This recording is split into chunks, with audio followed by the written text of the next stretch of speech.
La promotion de la santé au Québec a commencé à exister à peu près dans le même temps que la promotion de la santé au Canada. C'est-à-dire qu'on a utilisé les termes promotion de la santé dans la deuxième moitié des années 80, en fait, dans le temps où la Charte d'Ottawa pour la promotion de la santé a comme mis ces mots-là sur la carte.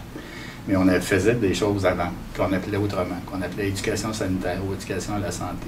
Depuis qu'on est venu à l'ère moderne de la promotion de la santé, là, après les années 80, je dirais qu'on est passé d'une vision de la promotion de la santé qui était assez rudimentaire, puis encore beaucoup campé dans des termes des gens de sciences de la santé, peu familiers avec les enjeux puis on peut dire le contenu des sciences sociales par rapport à ça, à une promotion de la santé qui là, est maintenant rendue moderne, dans le sens où elle s'inspire de l'ensemble de ce qu'elle a besoin pour travailler.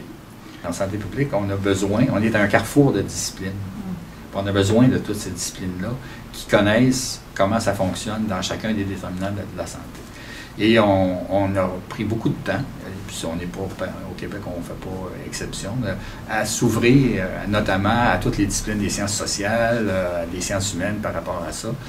On était très à l'aise avec tout dans nos 3 heures de la santé publique, là, avec tous les aspects de prévention, protection là, par rapport à ça, parce que c'était plus familier avec les gens qui étaient dans cet univers-là, mais tous les aspects plus promotion, là, où tout, dans le fond, ces changements autres qu'à travers, je dirais, les aspects plus biologiques ou physiques ou biochimiques, ça, la plupart des gens dans le domaine de la santé n'étaient pas familiers avec ça. Et cette expertise-là, elle appartient largement aux sciences sociales. Si j'avais une phrase pour dire c'est quoi la promotion de la santé, c'est dans le fond, c'est l'ensemble des pratiques des gens qui sont spécialisés là-dedans. Donc, c'est pas tout le monde qui fait nécessairement de la promotion de la santé. Là. Puis, qu'est-ce qu'ils ont de caractéristiques, ces pratiques-là? C'est des gens qui sont dans un sous-système du système de santé publique, donc des services de santé publique. Et qu'est-ce qu'ils font, ces gens-là? Bien, ils sont spécialisés dans comment on fait des changements planifiés ou comment on planifie le maintien d'habitudes de vie ou de conditions de vie qui sont favorables à la santé.